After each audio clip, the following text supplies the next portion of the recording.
बेटा periodic table में हम सबसे पहले पढ़ते हैं हिस्ट्री। आई होप तो क्लियर है। 3-4 साइंटिस्ट हैं, लुगनियर, न्यूलैंड, डीचेन, Curtis and Lothar Meyer, Mendeleev. ये 5 साइंटिस्ट को थोड़ा सा ध्यान रखिएगा। फिर प्रॉपर्टीज में जब हम आते हैं तो मेन प्रॉपर्टी एटॉमिक साइज होती है। लेफ्ट टू राइट साइज घटता है, टॉप टू बॉटम बढ़ता है। टॉप टू बॉटम बढ़ने का रीजन शेल बढ़ना होता है। लेफ्ट टू राइट साइज घटने का रीजन होता है इफेक्टिव न्यूक्लियर चार्ज बढ़ना। क्लियर? I hope. नेक्स्ट, इसके बाद हम अगले पॉइंट पे आते हैं, आयोनाइजेशन एंथैल्पी या आयोनाइजेशन पोटेंशियल। तो एक एटम से इलेक्ट्रॉन निकाल के कैटाइन बनाना आयनाइजेशन कहलाता है। और ऑब्वियसली जितना बड़ा होगा आयनाइजेशन एनर्जी कम, और जितना साइज छोटा होगा आयनाइजेशन ज्यादा। तो इनके क्वेश्चंस पे ज्यादा फोकस करना है। टॉप टू बॉटम साइज बढ़ता है, आयनाइजेशन कम हो जाती है। लेफ्ट टू राइट साइज कम होता है, आयनाइजेशन बढ़ेगी। लेकिन लेफ्ट टू राइट में बेरिलियम बोरॉन में याद रखना है, reason is penetrating effect. Nitrogen oxygen में याद रखना है, रीजन इज हाफ फील्ड। और inert gases have very high ionisation energy. Inert gases की क्यों ज्यादा है? Obviously inert gases are stable, configuration में स्टेबल है, इसलिए आयनाइजेशन ज्यादा है। तो एक एक दो क्वेश्चन हम प्रैक्टिस करेंगे आज। जैसे अगर मैं आपसे पूछूं बेटा सोडियम और मैग्नीशियम में फर्स्ट आयनाइजेशन एनर्जी किसकी ज्यादा है? Sodium and magnesium. तो पहला क्वेश्चन मैं आपको बता दे रहा हूं, अगले क्वेश्चन से आप बोलिएगा। ये रहा neon 3s1 configuration, neon 3s2 configuration. और पीरियोडिक टेबल में लेफ्ट से राइट जाने पे आयनाइजेशन बढ़ती है, यानी लेफ्ट से राइट जाएंगे, लेफ्ट टू राइट है ये, तो आयनाइजेशन बढ़ेगी और इसलिए मैग्नीशियम की आयनाइजेशन ज्यादा है। अब मैं क्वेश्चन आपसे पूछ रहा हूं, सोडियम और मैग्नीशियम में सेकेंड आयनाइजेशन किसकी ज्यादा है? ठीक है, सेकेंड आयनाइजेशन। सब मत भूलिएगा, मैं या तो आप आंसर लिख, अरे सॉरी बेटा, ओके ठीक है। नाउ यस, अब मैं नाम से पूछ ले रहा हूं। हाँ बेटा अविशी, आप बताइए पहले। अविशी, सेकेंड आयनाइजेशन किसकी ज्यादा है? Some magnesium. जोर से बोलो। Some magnesium. Very bad, very very bad. चलो अच्छा, एक आध बच्चे से और पूछ लेते हैं। बेटा विजय आप बताओ, सेकेंड आयनाइजेशन किसकी ज्यादा है? सोडियम, सोडियम की, वो नियॉन बन जाएगा। अरे वेरी गुड, बहुत बढ़िया, रीजन भी सही है आपका। सोडियम में एक इलेक्ट्रॉन निकलेगा सेकेंड आयनाइजेशन के लिए, तो नोबल गैस नियॉन में चेंज होगा, और ये 3s1 है। तो कॉमन सेंस है, ये दो शेल हैं, ऊपर से इनर्ट गैस भी है। तो बेटा ऐसी गलतियां कर रहे हो यार, अच्छे बच्चे ऐसी गलती करते हो, अच्छा नहीं लगता। तो आपको ये याद रखना है, it has very high second ionisation energy. ऐसा मत करो, क्योंकि बहुत सारे एनसीईआरटी के क्वेश्चन हैं जो वैल्यूज के हिसाब से दे रखे हैं। ठीक है, तो इसमें ये क्वेश्चन ये बनता है कि जब लार्ज जंप है फर्स्ट और सेकेंड आयनाइजेशन एनर्जी में, there is a large jump between first and second ionisation energy, then element belongs to. तो उसका आंसर है एलिमेंट बिलोंग्स टू ग्रुप 1। तो ग्रुप 1 में फर्स्ट आयनाइजेशन कम होगी, लेकिन सेकेंड बहुत ज्यादा, क्योंकि एक शेल भी कम हो गई और साइज छोटा हो गया, नोबल गैस भी बन गया, इसलिए सेकेंड आयनाइजेशन बहुत ज्यादा है। बेटा ठीक से प्रैक्टिस करो, गलत बात है। ठीक है, नेक्स्ट एक आध क्वेश्चन और पूछता हूँ। ठीक है, ये पूछना इसलिए जरूरी है कि कुछ पढ़ रहे हो नहीं पढ़ रहे हो ये पता लग जाए। ठीक है, ये मैंने दे दिया है एक एलिमेंट जिसका एटॉमिक नंबर भी बताऊंगा, फास्फोरस 15, और एक दे दिया है दूसरा element that is sulphur, atomic number 16। और क्वेश्चन एकदम सिंपल है, फर्स्ट आयनाइजेशन किसकी ज्यादा है? यश बेटा आप बताइए, which has more first ionisation energy?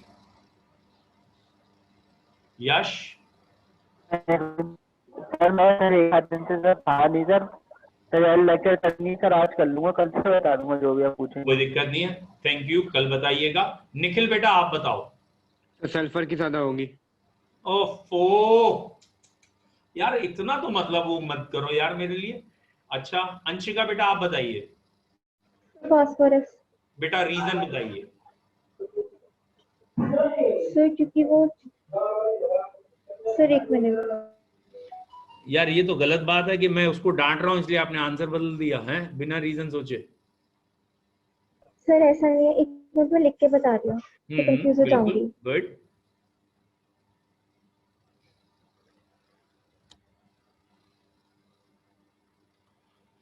Okay बहुत बढ़िया, वेरी नाइस। बेटा विजय इस बारी आपका आंसर गलत है। विजय इस बारी पेनिट्रेटिंग नहीं है, इस बारी अविशी का आंसर सही है और इसका आंसर है हाफ फिल्ड। फास्फोरस का कॉन्फ़िगरेशन होता है नियॉन 3s2 3p3 और सल्फर का होता है 3p4। ये है हाफ फिल्ड। हाफ फिल्ड वाले की आयनाइजेशन ज्यादा होती है। Very bad, very very bad. बच्चों मुझे लगता है कि आपके लिए मुझे रोज 5-10 मिनट सुनने के रखने पड़ेंगे, ठीक है? ऐसा आपने किया तो फिर मैं डेली फिर आपसे क्वेश्चन पूछा करूंगा। अच्छा आज मैं 2-4 क्वेश्चन जरूर पूछूंगा। चलो जरा बताना बेटा, मानसी बताइए बेटा, क्वेश्चन आपसे अगर हम कर रहे हैं एल्यूमिनियम है और मैग्नीशियम है, एटॉमिक नंबर भी देना पड़ेगा ना। चलिए एटॉमिक नंबर के साथ बात करते हैं। Aluminium is 13, magnesium is 12। Mansi बताइए which has more first ionisation energy, किसकी आयनाइजेशन ज्यादा है? सर मैग्नीशियम की। अच्छा क्यों, रीजन? सर उसके आउटर शेल में 2 हैं और एल्यूमिनियम के 3 है, तो 3 को निकालने में 3 मतलब हाफ स्टेबल हो जाता है क्योंकि हाफ फिल्ड है वो। गुड। और नहीं हाफ फिल्ड वर्ड तो नहीं है, लेकिन चलो फिर भी आपका आंसर करेक्ट है। यहाँ मैग्नीशियम का कॉन्फ़िगरेशन होता है 3s2 और एल्यूमिनियम का 3s2 3p1। वैसे यहाँ सही वर्ड होता है पेनिट्रेटिंग इफेक्ट। एक आध बच्चे ने भी लिखा है नीचे कमेंट में, penetrating effect is the correct answer. But आप स्टेबल कॉन्फ़िगरेशन भी कहेंगे तो 11th स्टैंडर्ड में टीचर आपका काटेगा नहीं। पेनिट्रेटिंग भी गुड है, वेरी नाइस। कुछ पढ़ के बैठा करिए, वेरी गुड बेटा। बाकी लोग भी समझो, आपको पढ़ना पड़ेगा, ऐसे काम नहीं चलेगा। चलिए एक आध बच्चे से और पूछ लेते हैं। मुझे यहाँ जो नाम दिख रहे हैं अभी मैं उन्हीं में से पूछ सकता हूँ। संजना बेटा। Yes, sir. संजना क्वेश्चन ये है कि एक एलिमेंट है F क्लोरीन, एक है क्लोरीन। थोड़ा सा टफ कर रहा हूं आपके लेवल के लिए। इलेक्ट्रॉन गेन एंथैल्पी किसकी ज्यादा है? विच has more electron gain enthalpy, fluorine और क्लोरीन? Sir, chlorine. बेटा F या Cl ये बताओ।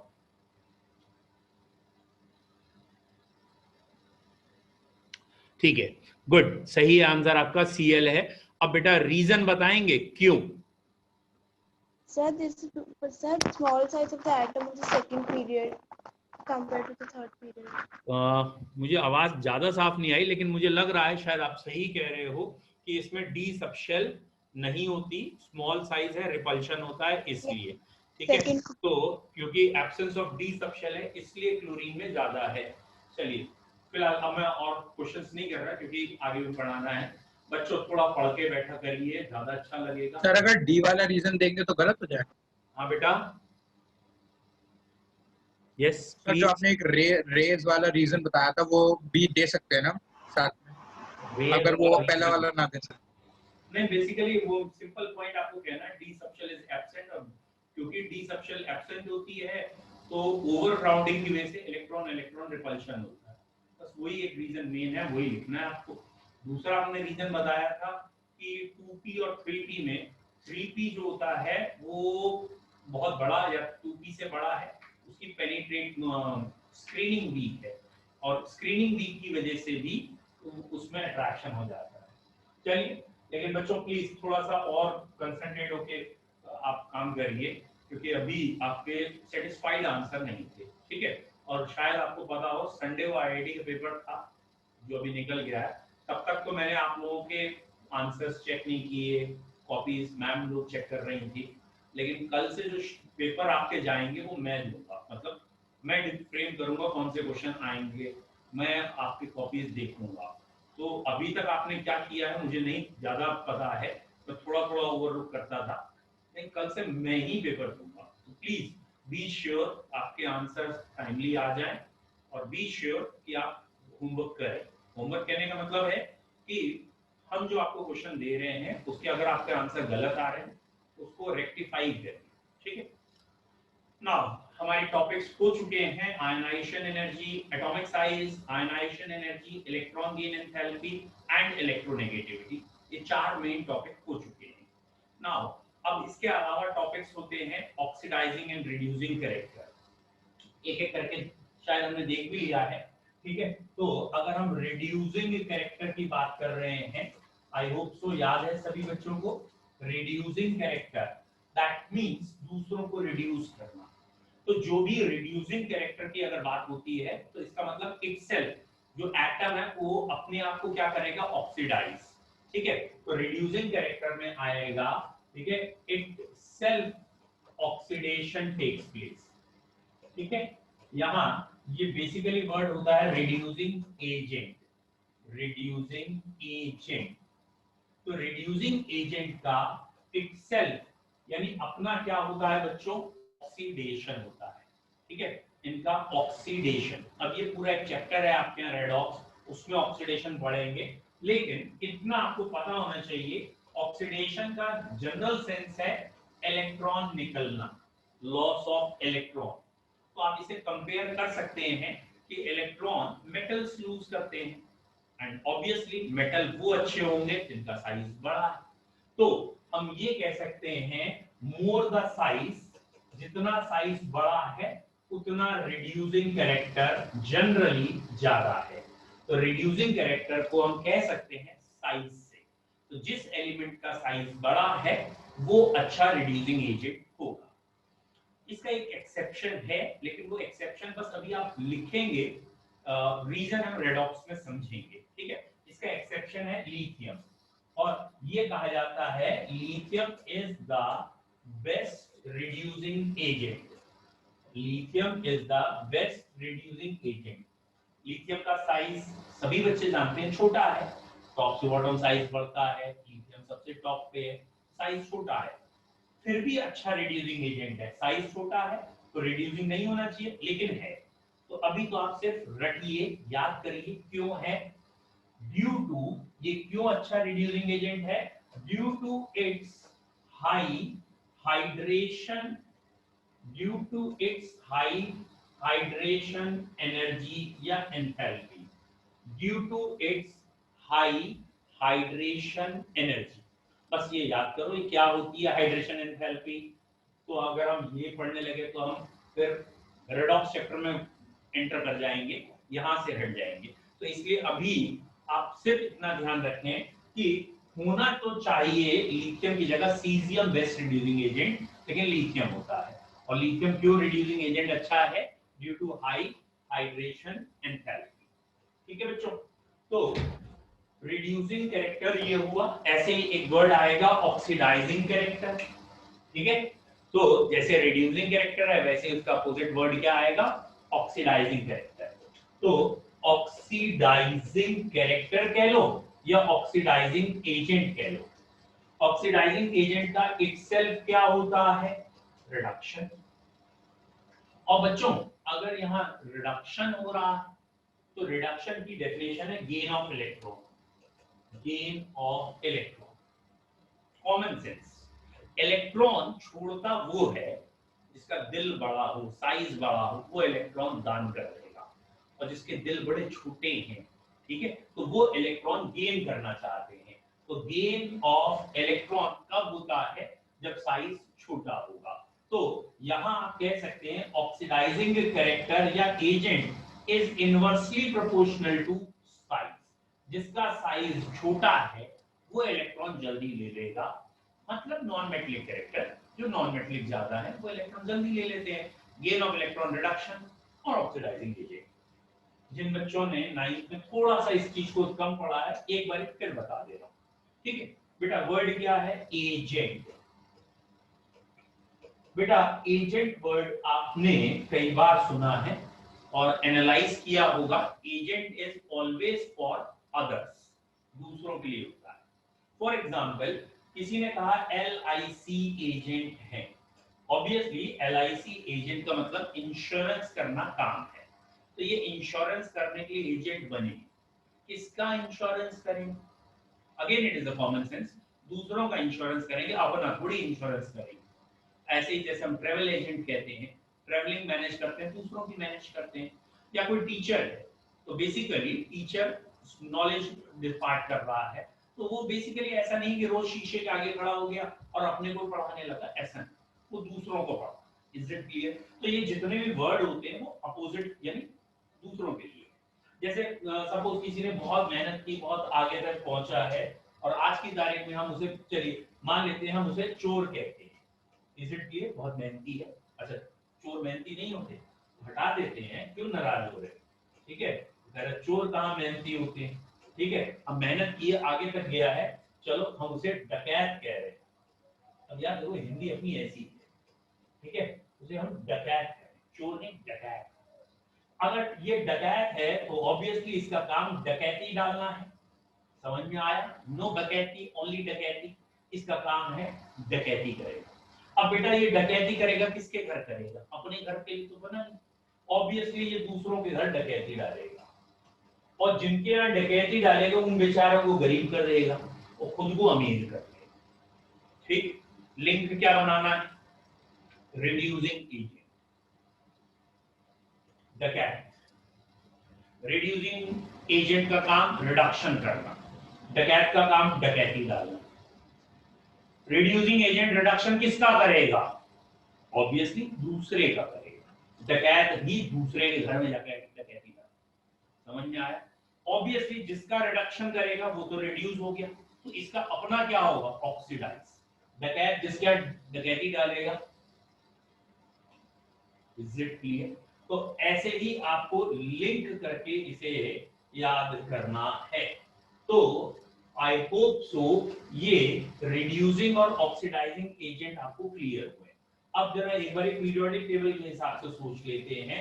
ये पीरियोडिक टेबल का भोपू था हमारा, ऑलमोस्ट ऐसे ही था, ठीक है, यानी लेफ्ट से राइट साइज घट रहा है, टॉप से बॉटम बढ़ रहा है। जितना साइज बढ़ेगा इलेक्ट्रॉन छूटेगा, ऑक्सीडेशन होगा, ऑक्सीडेशन वाले रिड्यूसिंग एजेंट। तो जैसे जैसे नीचे जाएंगे रिड्यूसिंग एजेंट का कैरेक्टर बढ़ेगा, और जितना इस तरफ जाएंगे या ऊपर की तरफ रहेंगे उतना ऑक्सीडाइजिंग एजेंट अच्छा होगा। नेचर का बेस्ट ऑक्सीडाइजिंग एजेंट फ्लोरीन है। Fluorine is the best oxidising agent, while बेटा फ्लोरीन बेस्ट ऑक्सीडाइजिंग एजेंट में है, lithium is the best reducing agent.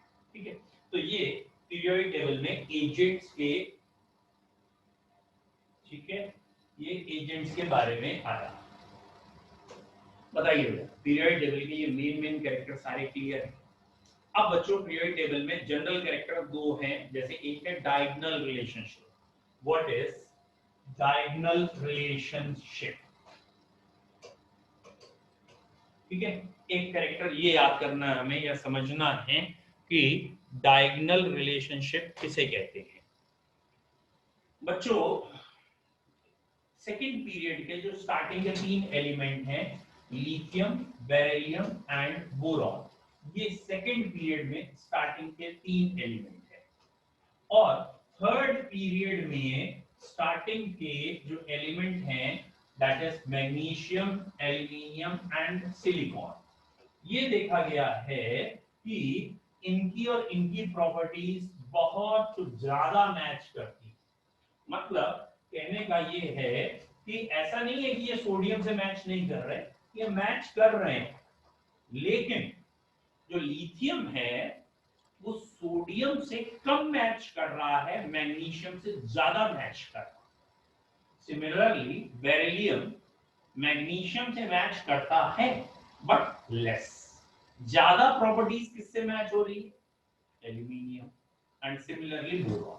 तो अब क्वेश्चन ये आया, why these elements are not resembling more in their group? जब ये एक ग्रुप में रखे हैं तो इनको प्रॉपर्टीज एक जैसी शो करनी चाहिए। तो इसका आंसर ये है, या इस समय इसका आंसर दिया था डायगोनल रिलेशनशिप। क्या पॉइंट है बेटा? एक्चुअली में ये एक ग्रुप में रखे गए हैं on the basis of their electronic configuration या सिमिलर आउटरमोस्ट कॉन्फ़िगरेशन।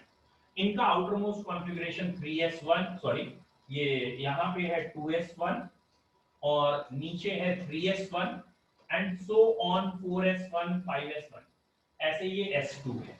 तो on the basis of configuration इनको पोजीशन मिली है periodic table, but chemical properties same होने के लिए एक चीज और चाहिए होती है, उसका नाम होता है बेटा that is called as ionic potential.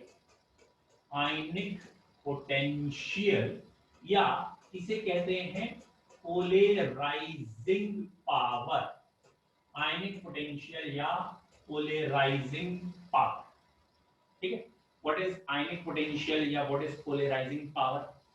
तो बेसिकली इसका मतलब ये है कि कोई भी एक चार्ज है, कैटाइन है, ठीक है, ये दूसरा एलिमेंट है, ये एनाइन है, ये कैटाइन इसको अट्रैक्ट करता है।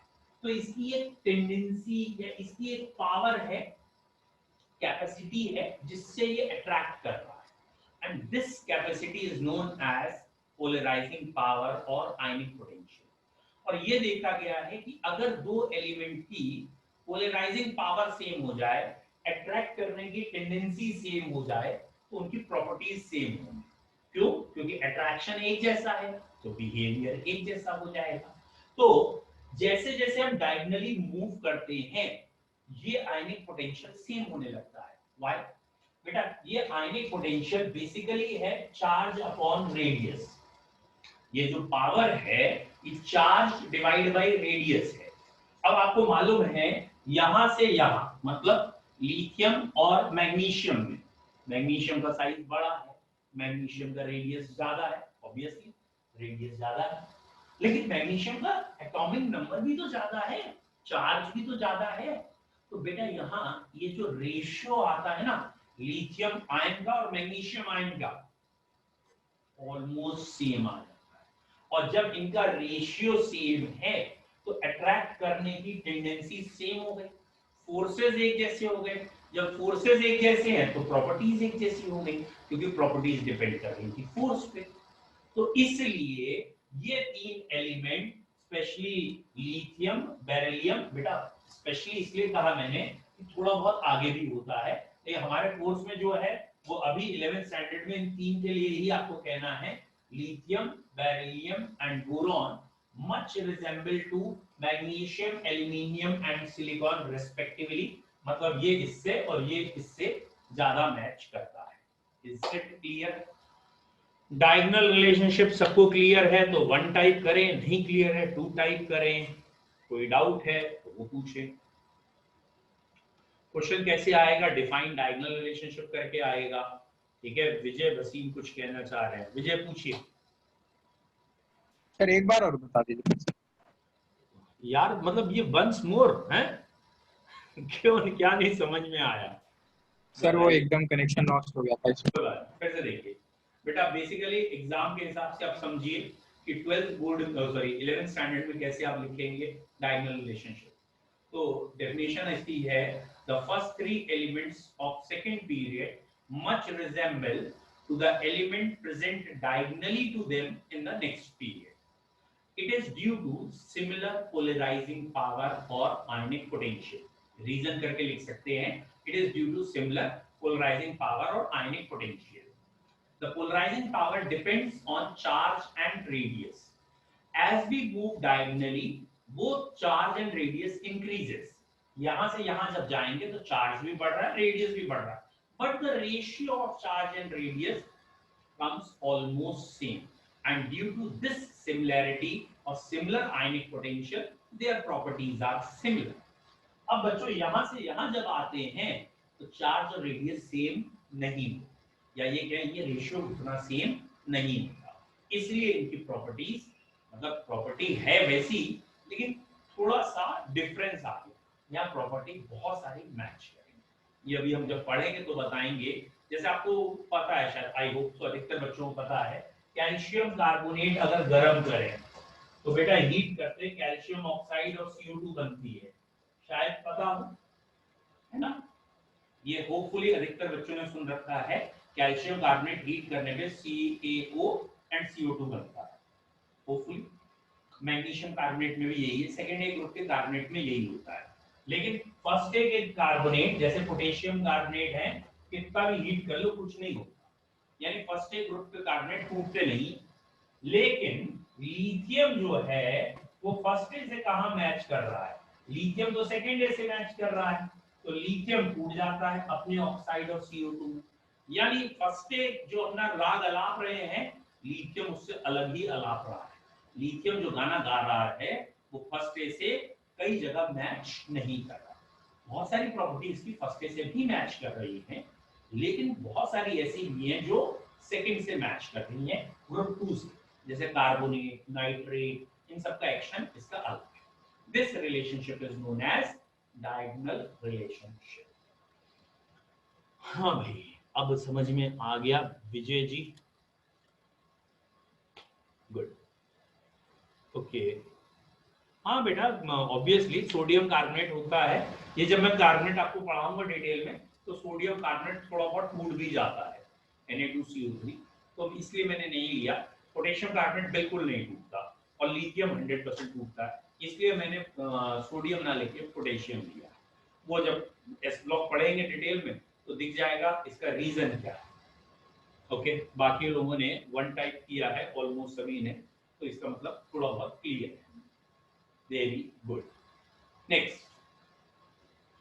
अब बेटा अगला पॉइंट डायगोनल रिलेशनशिप। इस यहाँ पे ना सबसे ज्यादा आपसे पूछा जाता है पीरियोडिक टेबल में क्वेश्चन, एस ब्लॉक के 5 कैरेक्टर बताओ, पी ब्लॉक के 5 कैरेक्टर बताओ, डी एफ, ऐसे 5 मतलब चारों ब्लॉक्स के एटलीस्ट 5-5 कैरेक्टर आपको आने चाहिए। मतलब ये है एस ब्लॉक एलिमेंट, अरे भैया एस ब्लॉक एलिमेंट के अगर कोई 5 कैरेक्टर पूछना चाह रहा है तो आप क्या बताएंगे? ये है पीरियोडिक टेबल, ये रहा एस ब्लॉक। अच्छा, कोई बच्चा ये मत कह देना कैरेक्टर में they are placed extremely left hand side of periodic table, they have 1 electron in s subshell, 2 electron in s subshell. भैया ये कोई कैरेक्टर नहीं है ना, ये तो उनकी पोजीशन इन पीरियोडिक टेबल है। कैरेक्टर जब हम कहते हैं तो आपको बेसिकली कहना है size, ionisation energy, metallic nature, electropositive character, oxidation state या इलेक्ट्रॉनिक कॉन्फ़िगरेशन। ठीक है, हाँ, स्टार्टिंग करने के लिए आप कह सकते हैं s block are placed on extreme left hand side of periodic table when the differentiating electron enters in s subshell the element belongs to s block. S block कब कहते हैं? जब एस सबशेल में इलेक्ट्रॉन जाता है तब S block कहते हैं। तो एस ब्लॉक में सबसे पहले तो हो गई डिफाइन, कि आपको डेफिनेशन देनी है, लास्ट और differentiating electron enters in s subshell. लेकिन ये कोई कैरेक्टर नहीं, बेसिकली आप कह सकते हैं जनरल इलेक्ट्रॉनिक कॉन्फ़िगरेशन, ये कैरेक्टर मान सकते हैं। NS122, यानी इनके आउटर मोस्ट में S में 1 या 2 इलेक्ट्रॉन होते हैं। ठीक है, कॉम्पिटिटिव लेवल में याद रखना है आपको कि इनर्ट गैस पिछली शेल में होनी चाहिए। मतलब एस ब्लॉक एलिमेंट तभी कहलाएगा जब पिछली शेल में इनर्ट गैस हो, आउटर मोस्ट शेल में 1 या 2 और पिछली शेल में क्या हो, इनर्ट गैस। मैं आपको बताता हूँ क्या कहना चाहता हूँ। बेटा आपसे ये क्वेश्चन है, इनमें से एस ब्लॉक कौन है? 1s2, 2s2, 2p6, 3s2, 3p6, और यहाँ मैंने लिख दिया है 3d10, 4s1, और फिर से 1s2, 2s2, 2p6, 3s2, 3p6, 3d5, 4s1, या तीसरा मैंने लिख दिया है लाइक 1s2, चौथा मैंने लिख दिया है 1s2, 2s2, 2p6, 3s2, 3p6, 4s, या पहले 3d लिखा जाता है तो 3d, सपोज 1, 4s2। बेटा इन तीनों में मोर देन 1 का क्वेश्चन हो गया, कौन कौन से एस ब्लॉक हैं? इनमें से कौन कौन से एस ब्लॉक एलिमेंट्स हैं। ठीक है, ओके। एक बच्चे ने आंसर दिया है ओनली सी, एक ने दिया है 1 and 2, सॉरी 1s2 लिखा है आपने, सॉरी ऑप्शन सी। दो ही बच्चे आंसर दे रहे हैं, बाकी भी जगो यार, बाकी क्यों सो रहे हो। एक ने बच्चे ने शायद आंसर दिया ए एंड सी, और किसी ने आंसर दिया ही नहीं अभी तक। खाली 3 बच्चे, मतलब मैं नाम ले लेके कहूँ तभी आंसर देंगे। श्रेया सी, निखिल ए, ठीक है। बाकी भी बच्चों जगते रहो, आंसर देते रहो। चलिए ठीक है, बाकी उन्हें आंसर तो दिया कम करो। Okay, now the answer is to be very surprisingly, इसमें बेसिकली कोई भी एस ब्लॉक एलिमेंट नहीं, नो वन इज एस, ना तो ये, ना तो ये, ना तो ये, ना तो ये। अच्छा, अधिकतर बच्चों ने सी आंसर दिया तो मैं वहीं से स्टार्ट करूंगा। बेटा सी जो है ना वो helium, 1s2 helium. Helium group 18 में रखा, इनर्ट गैस के साथ रखा है। तो ये पीरियोडिक टेबल का ड्रॉबैक है कि एक एस ब्लॉक को पी ब्लॉक के साथ रखा है, ग्रुप 18 में रखा है, एक्सेप्शन है, but it is not S block. Helium is not a alkaline earth metal, तो हीलियम तो नहीं होगा एस ब्लॉक। और बाकी 3 अधिकतर बच्चे समझ गए हैं कि भैया ये अगर आप सारे इलेक्ट्रॉन काउंट कर लो तो ये कॉपर वाला 29 है, ये जरा काउंट कर लीजिए, सॉरी ये कॉपर वाला 29 है, और ये काउंट करिए 25 आ रहा है डी ब्लॉक एलिमेंट, और ये 21 आ रहा है। तो एटॉमिक नंबर 22 30 जो होते हैं वो डी ब्लॉक में आते हैं, ना कि एस ब्लॉक में। तो व्हाट इज द पॉइंट, क्या एस ब्लॉक की पहचान क्या है?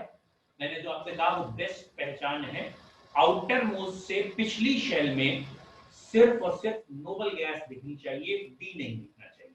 ये जो आउटर शेल है इससे पीछे अगर डी दिख गया तो ये it is not S block element. तो एस ब्लॉक की एक पहचान ये है।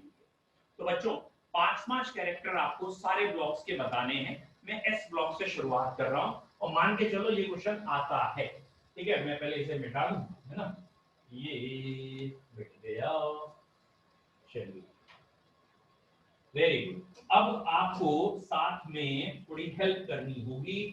जैसे हमने पहले लिखा है इलेक्ट्रॉनिक कॉन्फ़िगरेशन, एक कैरेक्टर, ठीक है। पोजीशन वो डेफिनेशन में हम लिख देंगे कि पोजीशन क्या है, ग्रुप 1 and 2 है। अगेन सेकंड कैरेक्टर आप लिखेंगे साइज। तो बच्चों साइज के लिए क्या लिखेंगे एस ब्लॉक के लिए? तो आपको कहना है they have largest size in their respective period. अपने पीरियड में ये लार्जेस्ट साइज के हैं, दे आर शहंशाह, शहंशाह अकबर हैं, ठीक है, लार्जेस्ट साइज, ठीक है, इन their respective period. I hope so समझ में आ रहा है। लेफ्ट टू राइट साइज घटता है तो एस ब्लॉक सबसे बड़े हो गए। तो अभी हम एस ब्लॉक के कैरेक्टर लिख रहे हैं। तो एक कैरेक्टर है दिल बहुत ही बड़ा है। अगर साइज बड़ा है तो it is a common sense ionisation energy बहुत कम है। अगला character ionisation energy leaves in their respective period. बेटा अगर आयनाइजेशन कम है, साइज बड़ा है, तो obviously they are highly electropositive. तो इलेक्ट्रोपॉजिटिव में कहेंगे दे आर हाईली इलेक्ट्रोपॉजिटिव। ये इलेक्ट्रॉन बहुत जल्दी छोड़ते हैं। अगर ये इलेक्ट्रॉन छोड़ते हैं तो कितने छोड़ते हैं? तो इसमें 2 ग्रुप हैं। ग्रुप 1 वो 1 इलेक्ट्रॉन छोड़ता है, ग्रुप 2 जो 2 इलेक्ट्रॉन छोड़ता है। तो कह सकते हैं देयर जनरल वैलेंसी या ऑक्सीडेशन स्टेट। अगर आप ऑक्सीडेशन स्टेट वर्ड जानते हैं तो आप ऑक्सीडेशन कह दीजिए, नहीं जानते तो वैलेंसी कह दीजिए। तो दे हैव जनरल वैलेंसी और oxidation state of 1 and 2 respectively. मतलब ग्रुप 1 की 1 है, ग्रुप 2 की 2 है, ठीक है। 4-5 कैरेक्टर हुए, नहीं हुए। और all are silvery white lustrous metals. सारे के सारे मेटल्स हैं, soft metals. They are silvery white lustrous soft metal. Obviously ये इलेक्ट्रॉन अगर जल्दी छोड़ रहे हैं, इलेक्ट्रोपॉजिटिव हैं, then they are good reducing agent। क्योंकि ये इलेक्ट्रॉन जल्दी छोड़ रहे हैं तो ये एक अच्छे reducing agent की तरह काम करेंगे। Is it clear? They are good photovoltaic material also. आप पढ़ चुके हो फोटो इलेक्ट्रिक सेल्स, आपने पढ़ा है चैप्टर 2, आपको पता है ये इलेक्ट्रॉन छोड़ सकते हैं, तो obviously they are good photovoltaic material. ठीक है, वेरी गुड, बिल्कुल सही कहा, strong reducing agent, they are very reactive, बहुत बढ़िया, वेरी नाइस कि ये एक अच्छे रिड्यूसिंग एजेंट है, they are highly reactive also. तो ये 5 कैरेक्टर एक तरीके से हो गए हमारे एस 5 6 7 जो भी है एस ब्लॉक के कैरेक्टर। ठीक है, चलिए पी ब्लॉक के कैरेक्टर आपको खुद लिखने हैं, पी ब्लॉक के कैरेक्टर आप लिखेंगे। एक सेकंड, हाँ बेटा, अब पूछो, क्या पूछ रहे हो? सर आखिरी के 2 कैरेक्टर बता दीजिए सर वापस से एक बार। आखिरी के 2 कैरेक्टर बता दें। एक सेकंड बेटा, मैं स्क्रीन नीचे कर लूं। बेटा आखिरी में पहला तो मैंने ये लिखा है मेटल्स हैं 2 में, और एक लिखा है रिड्यूसिंग एजेंट। आज ही मैंने पढ़ाया है आपको वो चीजें रिड्यूसिंग एजेंट अच्छे होती हैं जिनका साइज बड़ा होता है। रिड्यूसिंग एजेंट का काम है दूसरों का रिडक्शन करना, डकैत, तो दूसरों के यहाँ डकैती करना है, तो दूसरों का रिडक्शन करना है, अपना ऑक्सीडेशन। ऑक्सीडेशन होता है लॉस ऑफ इलेक्ट्रॉन। लॉस कौन करेगा? जिसका साइज ज्यादा है, क्योंकि इनका साइज बहुत बड़ा है। अभी हमने लिखा ना largest size in their group, size बड़ा है तो रिड्यूसिंग एजेंट अच्छे हो गए। जिनका साइज बड़ा है वो इलेक्ट्रॉन छोड़ते हैं तो मेटल अच्छे होते हैं। रिएक्टिव ज्यादा होते हैं, क्यों? क्योंकि इनकी आयनाइजेशन बहुत कम है, तुरंत इलेक्ट्रॉन छोड़ देंगे। मतलब एयर में रखा और वॉलेटाइल गायब, पानी में डाला आग लग जाती है, जैसे सोडियम है, पोटेशियम है, they vigorously reacts with water. और हमने कहा they are silvery white lustrous soft. 10th standard 9th में पढ़ा है, the metal which can cut with knife, answer sodium होता था, तो वहां से वर्ड हमने उठा के यहां लिखा। हाँ भैया लौट के आओ, बी ब्लॉक। पी ब्लॉक के कैरेक्टर आपको खुद लिखने हैं। चलिए फिर भी मैं हेल्प तो कर ही दूं, पी ब्लॉक में क्या लिखोगे, तो इसके पैरेलल ही चलेंगे। आप पी ब्लॉक में पहले डेफिनेशन लिखेंगे। डेफिनेशन क्या हो? Last electron enters in p subshell of outermost shell, element belongs to p block, they are placed in right hand side of periodic table in 6 columns, group 13 to 18। तो ये तो होगी इनकी डेफिनेशन, पहला होगी। ठीक है, तो पी ब्लॉक को पहले मैं बता रहा हूं, फिर डी ब्लॉक को बताऊंगा। ठीक है, हाँ ठीक है, बिल्कुल सही बात। ओके नेक्स्ट, बिल्कुल सही है बेटा। पी ब्लॉक में, हाँ वेरी नाइस, एक बच्चे ने बिल्कुल सही कहा कि पी ब्लॉक में हम कैरेक्टर में लिख सकते हैं कि कोवलेंट कंपाउंड बनाते हैं। तो ऑब्वियसली एस ब्लॉक में लिख सकते थे, जो हम भूल गए कि दे मेनली फॉर्म आयनिक कंपाउंड्स या आयनिक बॉन्ड, तो एस ब्लॉक में आयनिक, यहाँ कोवलेंट। पी ब्लॉक में आप आपके कैरेक्टर क्या आएंगे, तो आप कहेंगे it is a heterogeneous block. पूरी खिचड़ी है पी ब्लॉक, मेटल भी है, नॉन मेटल भी है, मेटलॉइड भी है। जैसे एस ब्लॉक में प्योर मेटल थे, सारे के सारे इलेक्ट्रो पॉजिटिव थे, सब के सब एक जैसे थे। पी ब्लॉक में खिचड़ी है, तो आप पी ब्लॉक के लिए सीधा नहीं कह सकते कि they are highly electronegative. P block के लिए कहेंगे कि यहाँ electronegative character slow and gradual बढ़ता है। मतलब एल्यूमिनियम भी पी ब्लॉक में है, ऑब्वियसली वो इलेक्ट्रोनेगेटिव नहीं है, और फ्लोरीन भी है हाईली इलेक्ट्रोनेगेटिव। तो हम स्टार्टिंग में लिख देते हैं it is a heterogeneous block. यहाँ खिचड़ी बनेगी, इसमें सब कुछ है, मेटल भी, नॉन मेटल भी, मेटलॉइड भी, सॉलिड भी, लिक्विड भी, गैस। लेकिन जो पी ब्लॉक का मेन एरिया है, ग्रुप 16 और 17 मेनली पी ब्लॉक है, तो ग्रुप 16 और 17 के हिसाब से हम कैरेक्टर लिखते हैं। They have high electron gain enthalpy. Generally S block के लिए आयनाइजेशन बोलते हैं, क्योंकि वो इलेक्ट्रॉन छोड़ने का काम करते हैं। तो पी ब्लॉक के लिए कहते हैं इलेक्ट्रॉन गेन एंथैल्पी, ये इलेक्ट्रॉन लेते हैं। एस ब्लॉक को हम कह चुके हैं साइज बड़ा है, पी ब्लॉक को कह देते हैं साइज छोटा। जब साइज बड़ा तो आयनाइजेशन ज्यादा थी, साइज छोटा है तो इलेक्ट्रोनेगेटिविटी और इलेक्ट्रॉन गेन एंथैल्पी ज्यादा है। और जब चीजें कम हो तो एग्जांपल लिख देते हैं, fluorine is most electronegative element, fluorine is most electron gain enthalpy, the element having highest electron gain enthalpy. बोलो बच्चों क्लियर? पी ब्लॉक के लिए रिएक्टिविटी में कहेंगे इट इंक्रीजेस ग्रेजुअली, यानी शुरू में रिएक्टिविटी कुछ कम थी, लेकिन आगे के मेंबर में रिएक्टिविटी बहुत ज्यादा है। ठीक है, और ऐसे कैरेक्टर आप सोचेंगे कि पी ब्लॉक में जो वैलेंसी होती है, जैसे एस ब्लॉक में 1 और 2 है, तो पी ब्लॉक में वैलेंसी 3 से 7 तक है। एल्यूमिनियम वाले ग्रुप की 3 है और हेलोजन वाले ग्रुप की 7 है। ठीक है, P block ends with noble gases. तो पी ब्लॉक का जो एंडिंग एलिमेंट है वो नोबल गैसेस है। ये भी एक कैरेक्टर है क्योंकि noble gases symbolisation for stability. तो नोबल गैसेस को लेके ऑक्टेट रूल बना है, सब कुछ बना है इसके हिसाब से। तो अब आपको पी ब्लॉक के ये कैरेक्टर्स लिखने हैं। बिल्कुल सही कह रहे हैं बेटा, हाँ बिल्कुल सही कह रहे हैं ये कि अगर हम आयनाइजेशन एनर्जी के लिए कह सकते हैं कि इनकी आयनाइजेशन एस ब्लॉक से ज्यादा है, ऑब्वियसली एस से ज्यादा होगी, लेफ्ट से राइट आयनाइजेशन बढ़ती है, तो आप ऐसे करके भी लिख सकते हैं। Next is D block. अच्छा, सारे ब्लॉक्स में पहले डेफिनेशन लिखेंगे, फिर जनरल कॉन्फ़िगरेशन जरूर लिखेंगे। बेटा पी ब्लॉक का जनरल कॉन्फ़िगरेशन था NS2NP126, ये पी ब्लॉक का था। डी ब्लॉक का जनरल कॉन्फ़िगरेशन है N-2। बेटा ये मान के चलो डी ब्लॉक आपके यहाँ बहुत इंपॉर्टेंट है, आएगा ही आएगा, N-1D1-10 और NS1-2। ये आपके लिए बहुत इंपॉर्टेंट है, that is configuration of d block element. ठीक है, डी ब्लॉक में सारे मेटल हैं, they are termed as transition. एक आध जगह क्वेश्चन भी है, why they are termed as transition. तो they are between s and p block, बीच में फंसे हुए हैं। तो एक हाईली इलेक्ट्रोपॉजिटिव से एक इलेक्ट्रोनेगेटिव की तरफ जा रहे हैं और इनके कैरेक्टर बीच में है इन दोनों के, therefore they are termed as transition. ठीक है, ट्रांजिशन का मतलब तो समझते होगे, एक फेज से दूसरी फेज बदलना ट्रांजिशन। जैसे सॉलिड से लिक्विड में ला रहे हो, तो जिस मोमेंट पे वो पिघल रहा होता है तो हम कहते हैं ये ट्रांजिशन फेज चल रही है, इस समय ये ट्रांजिट हो रहा है, इधर से निकल के इधर आ रहा है। कुरियर में कई बार देखा होगा, ट्रांजिट में हमारा कुरियर है, ठीक है, वहां से चल दिया, यहाँ आया नहीं, अभी बीच में अटका हुआ है, ट्रांजिशन। तो ये भी बीच में फंसे, all are metal. D block के बहुत कैरेक्टर है, दे फॉर्म कलर्ड कंपाउंड। तो जितने भी आपके चारों ओर रंगीनियां दिख रही हैं ना, वो यूजुअली डी ब्लॉक एलिमेंट्स की वजह से। ठीक है, मतलब कांच कलर्ड हो जाता है, ग्लासेस या बाकी चीजें, कलरिंग मटेरियल इधर उधर जो है वो अधिकतर डी ब्लॉक को मिलाया जाता है, तब कलर्स आते हैं। तो mostly coloured compound D block के हैं।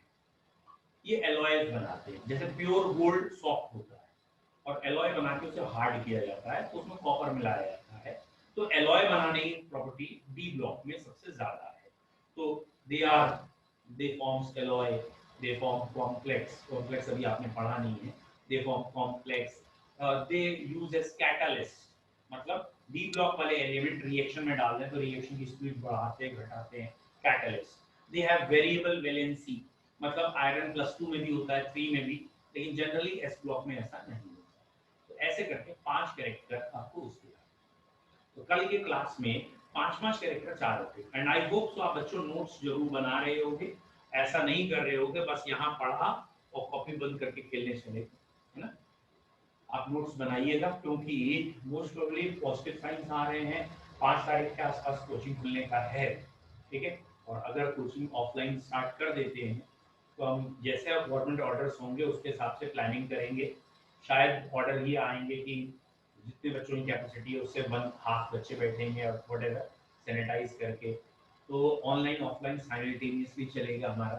तो वो हम कभी अनाउंस करेंगे कैसा है, लेकिन नोट्स उस समय चेक जरूर करूंगा कि ऑनलाइन में जो हमने इतना सब काम झाम किया है, तो इतनी मेहनत कर रहे हैं, ये सब नाटक कर रहे हैं, तो ऑफलाइन में जब होगा तो ये देखेंगे कि आप कुछ कर रहे थे या खाली हमसे मेहनत करवा रहे। तो आप नोट्स तैयार रखिएगा और होपफुली एक आध दिन में न्यूज में आ जाएगा कि हमें नेक्स्ट गाइडलाइंस गवर्नमेंट की क्या है। ठीक है सर, एक क्वेश्चन पूछना था। कैंसिल हो गया क्या कैंसिल हो गया सर? अभी तो न्यूज में आ रहा था। क्या कैंसिल हो गया सर वो फाइट की जो वॉर चल रही थी उस वजह से। क्या कैंसिल हो गया ये तो बताओ सर खुलना। अरे यार तुम अपनी कहानी लगा रहे हो। ठीक है, अभी देखते हैं। और बेटा अभिषी पूछो, क्या पूछ रहे हो आप? सर, डी ब्लॉक में मेटलॉइड्स होते हैं? नहीं बेटा, ऑलमोस्ट नहीं होते, प्योर मेटल है। डी ब्लॉक Okay, का sir. नाम ही है ट्रांजिशन मेटल्स, और मेटलॉइड सारे पी ब्लॉक में। ये जितनी खिचड़ी है सब पी ब्लॉक में, यहाँ नहीं। और बोलो। नहीं सर, बस यही। ओके बच्चों, now we are going to finish this session and करते हैं हम क्लास का। And before ending last note पे